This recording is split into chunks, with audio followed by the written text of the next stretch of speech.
Are you trying to build lean, defined abs? Well, if you're doing crunches like this or hanging leg raises like this, then this may be the reason you're not getting the results that you're looking for. I'm James Grage, and I'm here at the BPI Sports Training Facility, and in this video, I'm going to reveal some of the simple secrets for getting six-pack abs. So let's get to it. So let's go back to the first of the two clips.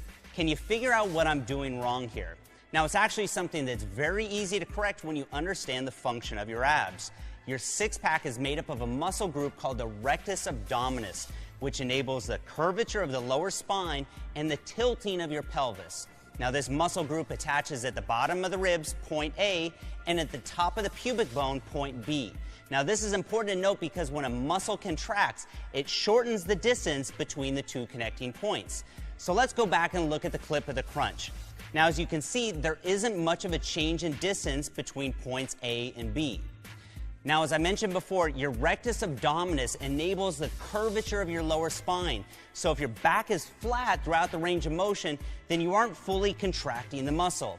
This is why a plank may be a good core stabilization exercise, but it's a poor abdominal isolation exercise. A good comparison would be doing a biceps curl like this, right?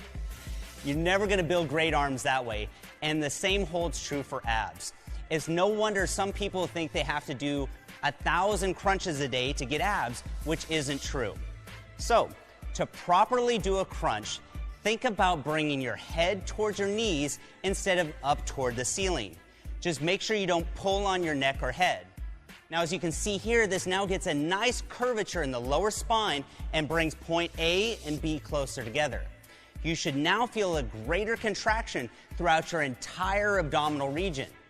So once you've mastered proper technique, you can then add resistance into the exercise. High reps don't build your abs or burn belly fat. You build your abs the same way you would build any other body part, with resistance. But we'll talk about that more later. So let's first go back and look at that second clip of the hanging leg raises. Now, I'm sure you've seen this exercise plenty of times in the gym, as well as online and in the fitness magazines. Now, with that being said, it's totally ineffective the way you see it here. So knowing what you do now about the rectus abdominis, I bet you can already guess why. If you point out the fact that there's no shortening of the distance between point A and B, then you're 100% correct. Now, see, I told you that we would take all the mystery out of ab training. So, when lifting the legs up from an extended position to this raised position where the thighs are parallel with the ground, you're using your hip flexors and very little of your abdominals. Now, I used to get terrible low back pain when I was doing this exercise, and that's because your hip flexors attach to your femur, point A, and to the lower part of your spine, point B. So all those exercises that I thought I was doing for my lower abs were just making my hip flexors tight, which then in turn would pull on my lower spine, which was causing my back pain. So now, the hanging leg raise is actually a very effective exercise when it's done correctly. So to do it properly, we need to get that pelvis tilted up.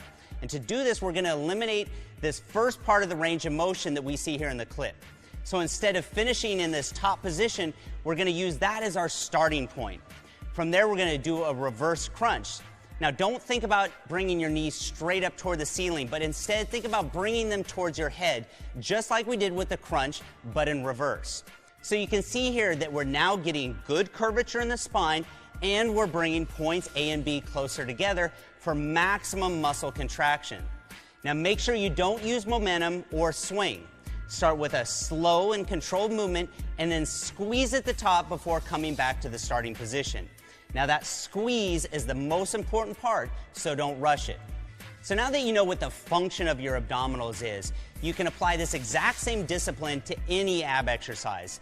If it doesn't meet this criteria of shortening the distance between points A and B, then it's not the best bang for your buck when it comes to building your abs. Now, in our next video, linked below, I'll share with you my ab routine that includes my favorite ab exercises that you can do at home, as well as my favorite exercises for the gym. So make sure to subscribe to this channel for more content like this on training, nutrition, supplementation, and gym motivation.